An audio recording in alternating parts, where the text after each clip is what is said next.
Excellencies, distinguished delegates, ladies and gentlemen, I welcome you to the closing ceremony of the fourth session of the Global Platform for Disaster Risk Reduction. It has been exciting and most interesting days, but it's not over. We have still interesting contributions we have spared to the end. I would first like to invite Mr. Thomas Loster, Chairman of the Munich Re Foundation, to take the floor and to address you. Mr. Loster, the floor is yours. Thank you, Mr. Chairman. Excellencies, Mrs. Wallström, Mr. Chairman, distinguished guests. I'm here today to announce the second Risk Award, a partnership project of the UN ISDR together with the Global Risk Forum at Davos and the Munich Re Foundation.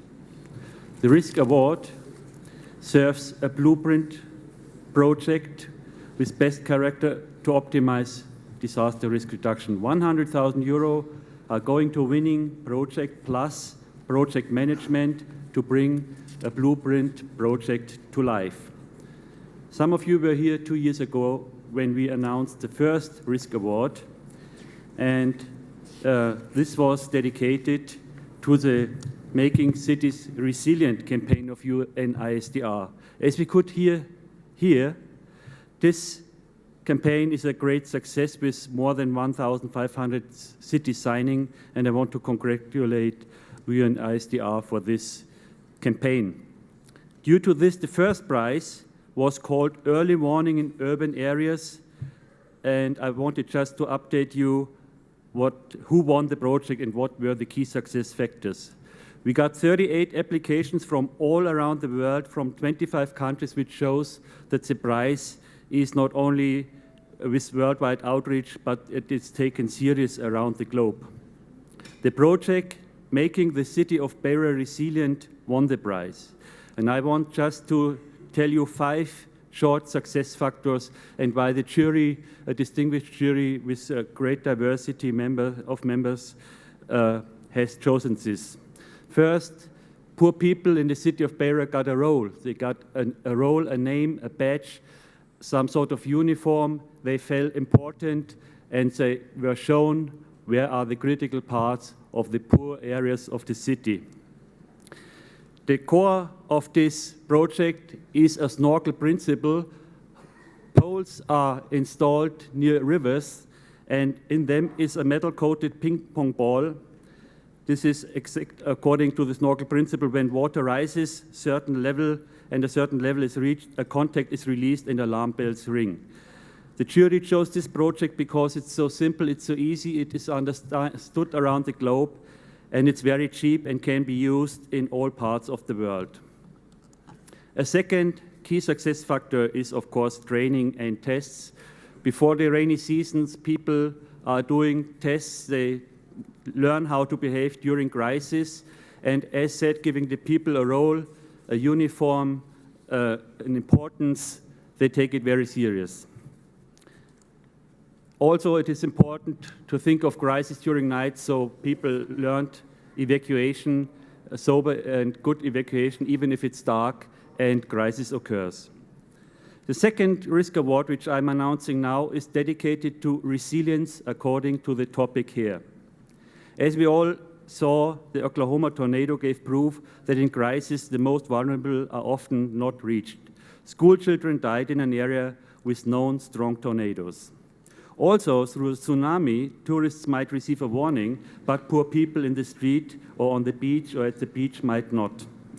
In order to improve the situation during crisis, the second Risk Award will serve disaster emergencies resilience for the most vulnerable. We must improve quality for vulnerable in crisis, and disaster recovery must lead to improved disaster prevention.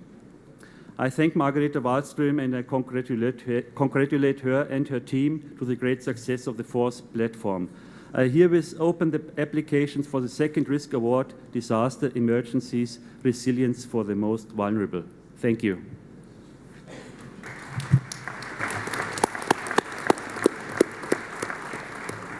Thank you very much, Mr. Loster.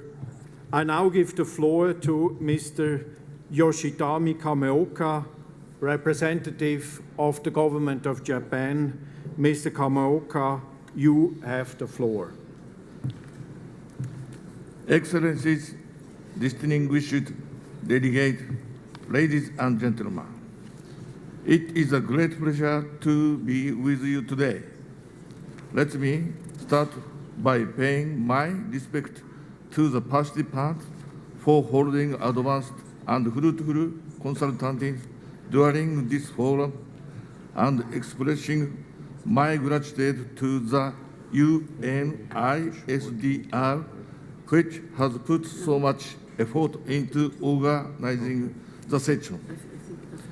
It was only 2 months after the occurrence of the Great East Japan earthquake that the government of Japan proposed the holding of the Third World Conference on Disaster Risk Reduction during the third session of the Global Platform.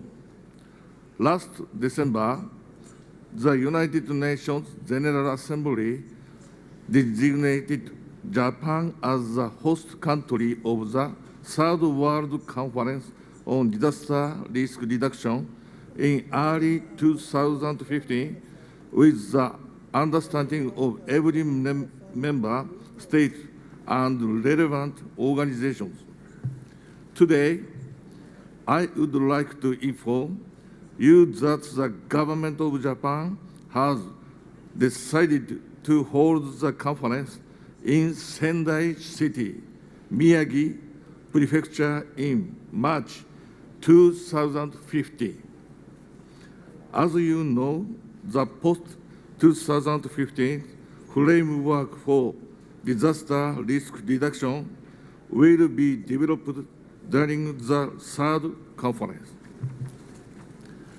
We hope that holding the conference in Sendai, one of the cities affected by the Great East Japan earthquake, will provide a significant opportunity for us to share the reconstruction status of the affected area and to contribute to the international community by sharing experiences and knowledge of disaster risk reduction obtained through recovery from the Great East Japan earthquake. Currently, the government of Japan has already launched preparation for the conference with the cooperation of all stakeholders, the United Nations and local governments aiming for the successful conference. Lastly, I am a member of the lower house representing Fukushima. I live in Fukushima. Fukushima produces safe agricultural products. I eat the food produced in Fukushima every day. I am well. Including Fukushima, lives in the affected areas in the Tohoku region area are steadily returning normal. We are looking forward to seeing participants in global platform and all those involved in disaster risk reduction in Sendai in 2015. Thank you very much.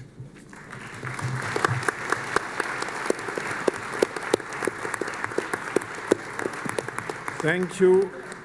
Thank you, Mr. Kameoka. Thank you, Government of Japan, to host the 2015 World Conference on Disaster Risk Reduction in Sendai. I give now the floor to Mrs. Wallström, Special Representative of the Secretary General, to make her closing remarks. Please, the floor is yours. Thank you very much, Chairman. And let me start by saying thank you to Japan for coming, especially to make this announcement of the hosting place, and to the mayor of Sendai City, who is here in the audience, who will take on this responsibility.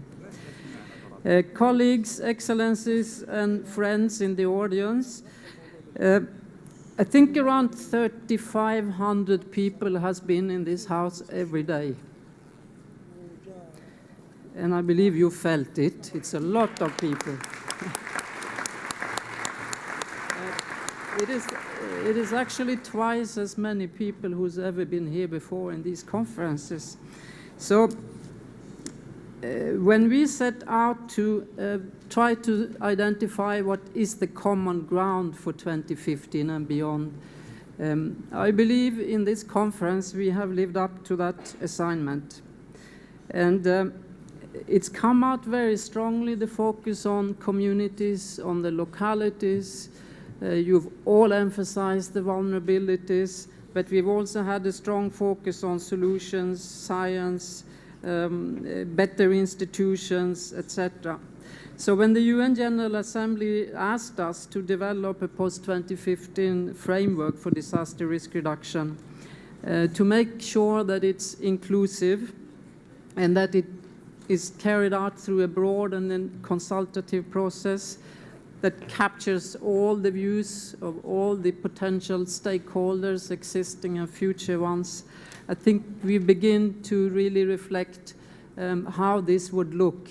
And your work over the past 3 to 4 days has really given impetus and force to the enormous diversity that you represent.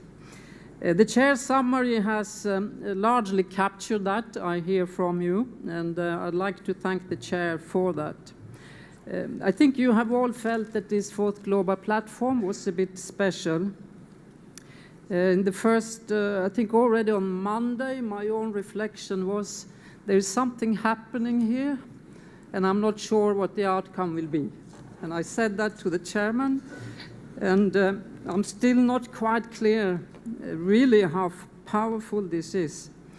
But I'm sure that you will, when you feel that you leave this center, that you have accomplished something that probably you had not quite imagined when you arrived here. I'm not so sure that we can ever have a conference here again because we already overflowed this center. So we will have to think about the scale and the size of the community as it grows in the years coming. 3,500 people, 173 governments represented, 176 academic institutions, 266 NGOs, and almost 100 private sector companies.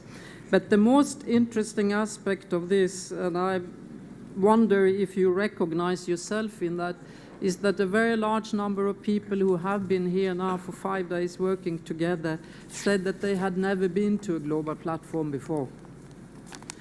And if you have met some of these people, I hope you took time to engage them and bring them into the work that has been done over the past 10 years by so many of you. We've also tried to include the social media in this platform. And I think some of you, I hope, have had time, more time than I have, to follow what's going on Twitter, Flickr, YouTube, etc. But I did recall that the first day here I captured the question to the private sector if their engagement here would really mean that they will see themselves as contributing to building resilience in Africa.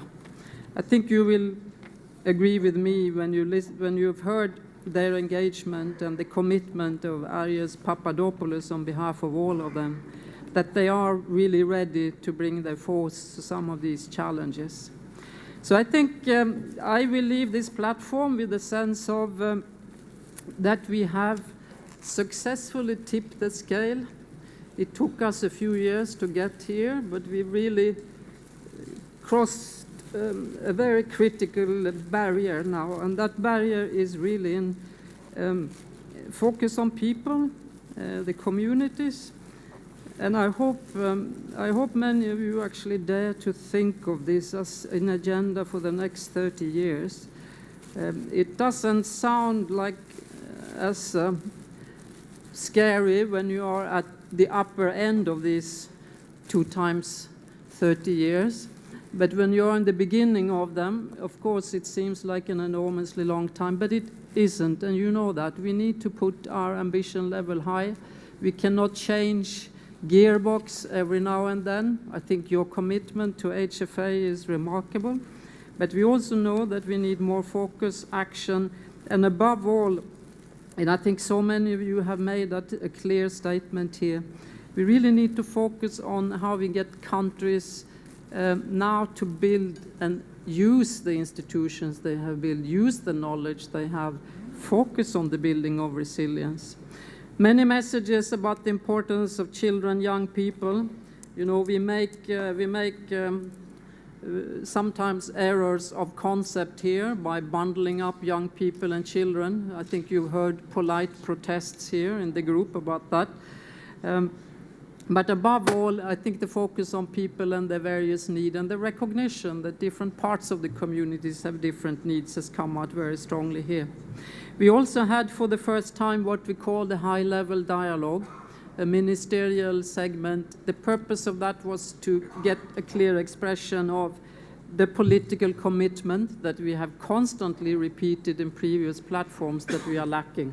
And I think the beginning of this is started in this platform because they were ready to come to sit together, and I believe they appreciated the opportunity.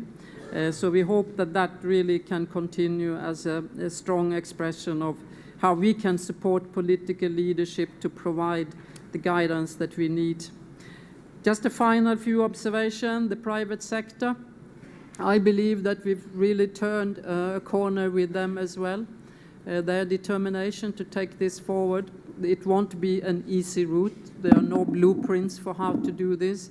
It will really need that we build mutual trust and test many different types of partnerships in different settings and countries, all according to the flexibility that I think one of the speakers here at the end reflected was necessary to move forward. And one of them, Ms. Sandra Wu, who has been a long-term partner in the private sector group, she said, I think in a session, that getting involved is not a choice, but it's necessary for survival, in fact, for all of us. Small island development states had a specific session. We've had a few comments here, but I'd like to highlight one of the statements that came out of that the common request expressed by most of these countries was for strengthened cooperation between themselves, and that they should not have to be beggars, but as leaders of innovation, which they have demonstrated, and that our commitment to work with them must be solidified and long-term. So I think we got the basis, and as of Monday, we will start working on the future. Well, actually, we've given the ISDR staff Monday off. I remember now. But since that was so appreciated, I give all of you Monday off. How is that? So let me finish by, I have many thanks to give. First of all, I'd like to thank, of course, Switzerland for its willingness to take on this task. The chair, Martin Dahinden, who has been a very solid support and not lost patience with us ever. With his colleague here in Geneva, the ambassador of Switzerland to the international community, Ambassador Fassel, and their staff both here in Geneva and in Bern, who have been extremely well supportive, and we've even had the opportunity to eat the lunch for the high-level segment together. Much appreciated. So thank you to Switzerland. I think this is a real political commitment that you've seen by Switzerland to take on this task. My second thank you is, of course, to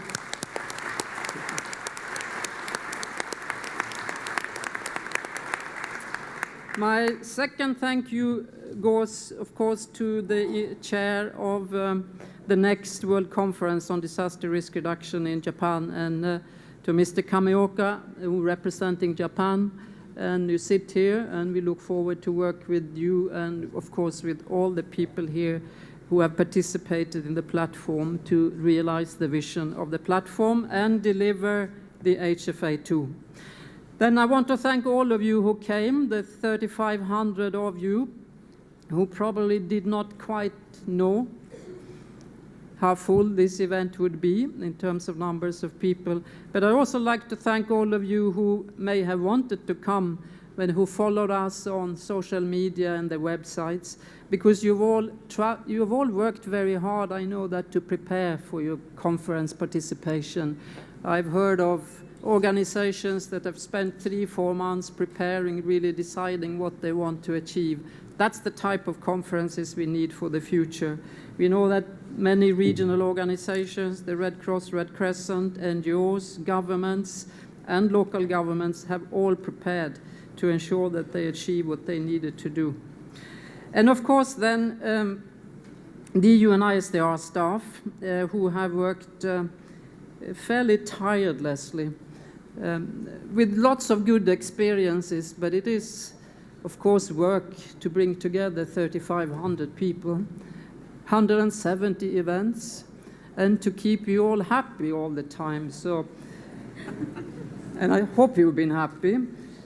And let me perhaps most of all thank Neil McFarlane,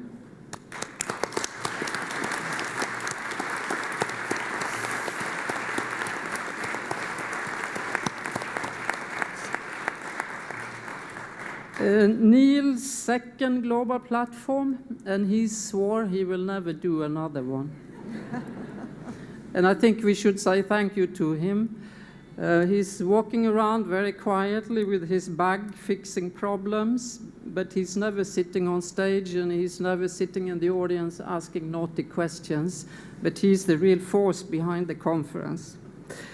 So, but it's true for all of regional offices and Geneva staff, newcomers, old-timers, and others have actually put a lot of time and I think a lot of pride in delivering this. So thank them.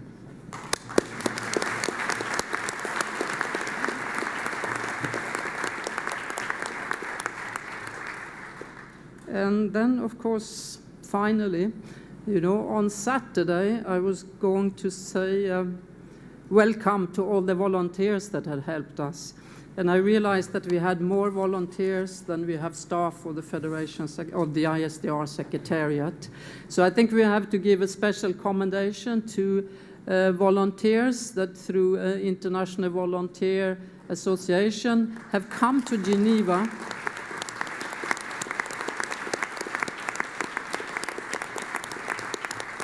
You know, they have traveled to Geneva from all parts of the world. They look just like you in diversity. Some of them have picked up on the internet, some of them have heard about it, some of them certainly did not quite know either what this would be. And they were worried that they would not have their hands full. I hope they leave very satisfied that they have had their hands more than full and that they understand the appreciation of, that we all have for volunteering. So the technicians and the interpreters and the staff of this International Conference Center, we'd like to thank them because it will take at least 4 years until we have the next global platform, and that will give them a chance to recover their energy from this onslaught of nearly 4,000 people in and out. I think they were worried a few times that the seams of this building would burst, but it held. Good Swiss architecture. So thank you to all of you.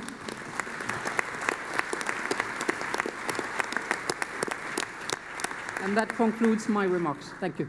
Thank you very much, Margaret.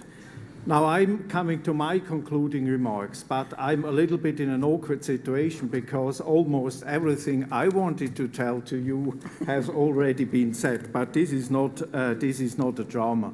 It was exciting days we had since early this week.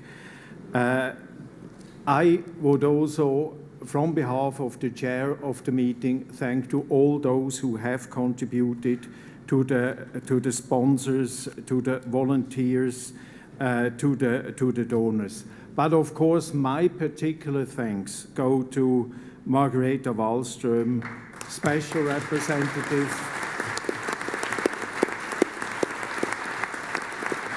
You see there is...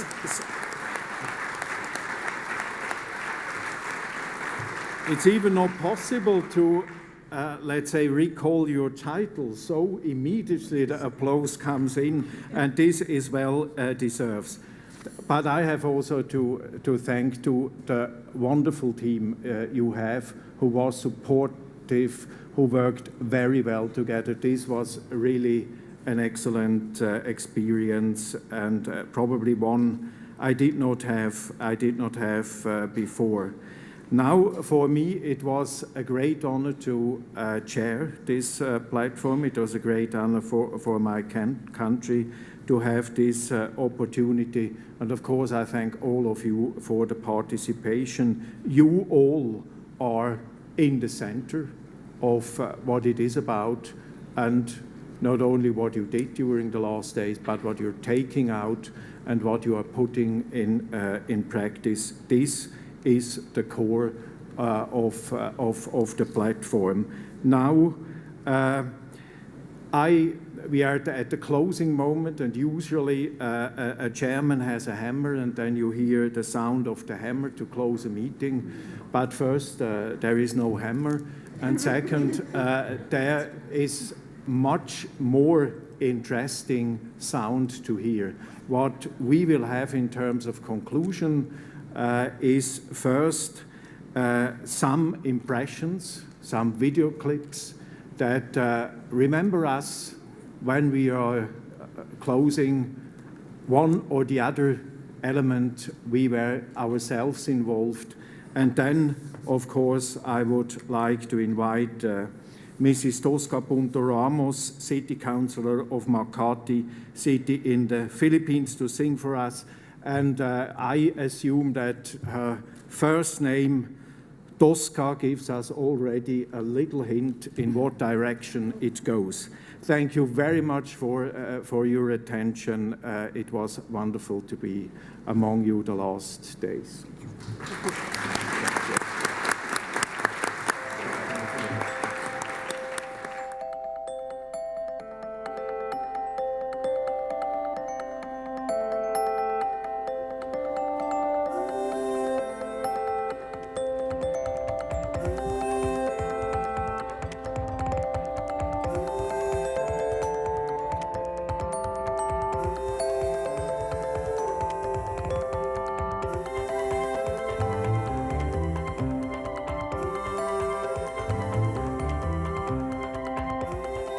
Resilience is to help vulnerable populations become more resistant, help them recover more quickly from impacts. And it's also being innovative about the future. Making communities stronger. Basically building people's adaptive capacity. To be safe, to be secured and prepared. These include not only natural hazards, but also the long-term climate risks, also the conflict risks. The capacity to come back to normal.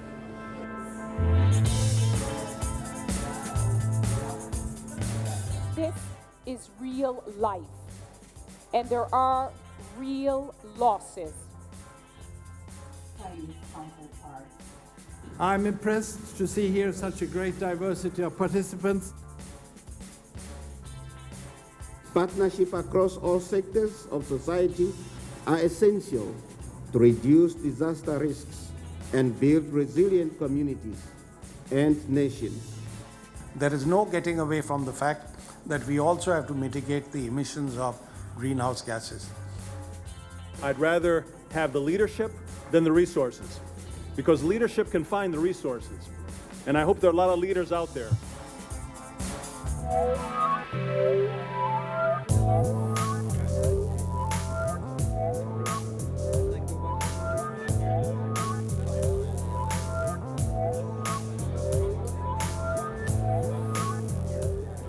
safer world through preparedness, through understanding, appreciating disasters, and getting ready for eventualities. It's important to focus on good governance, recognize people's rights. We're certainly trying to do our part, but if the other countries is not doing their part, then it's going to affect everybody.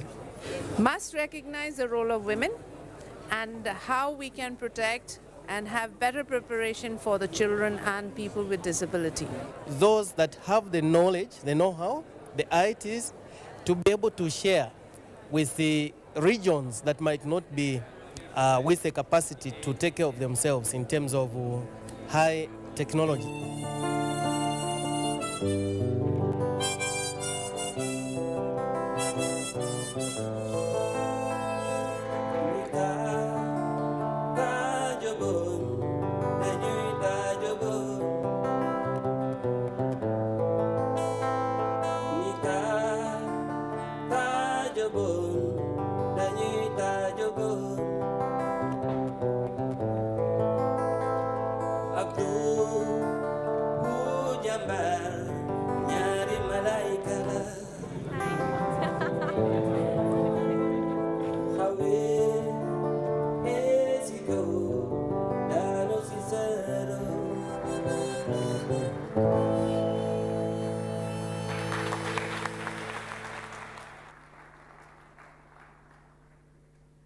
That was an amazing video.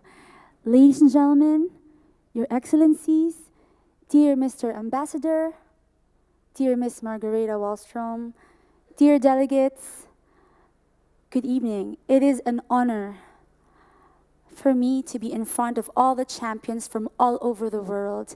And I want to thank Eunice DR and Miss Margareta for this chance and for opening the doors for the children, for the youth sector, that our voices could also be heard and that we could also be champions for disaster resiliency. And I believe that all our mothers, our brothers, sisters can also be champions like you. And I want to sing a song for all of you, and it's entitled Not While I'm Around by Sweeney Todd. And I would like to dedicate it to all the children all over the world and to all our champions who have unselfishly committed their lives to make our world a safer place to be in. And I believe what really pushes all of us to do all these things, to help at our most inconvenient time, is our love for one another. And with love, nothing is impossible. And with this, I would like to sing a song for all of you. I hope you would like it. Thank you very much.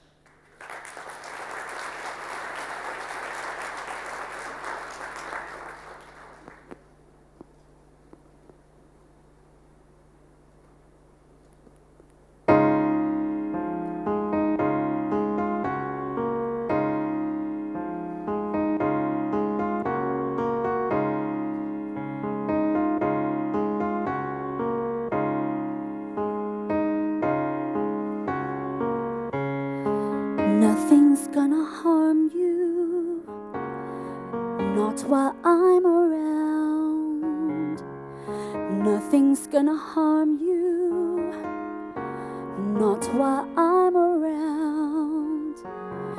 Demons are prowling everywhere nowadays. I'll set them howling, I don't care. I've got ways. No one's gonna hurt you, no one's gonna dare. Others can desert you, not to worry, whistle, I'll be there. Demons will charm you with a smile for a while, but in time, nothing can harm you.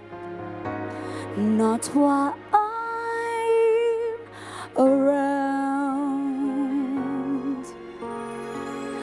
Being close and being clever ain't like being true.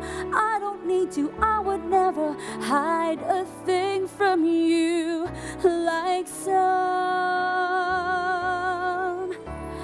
Nothing's gonna harm you, no one's gonna dare. Others can desert you, not to worry, whistle, I'll be there. Demons will charm you with a smile for a while, but in time, nothing can harm you, not while we're around. Thank you very much. Let us all be united in making our world disaster resilient. God bless everyone.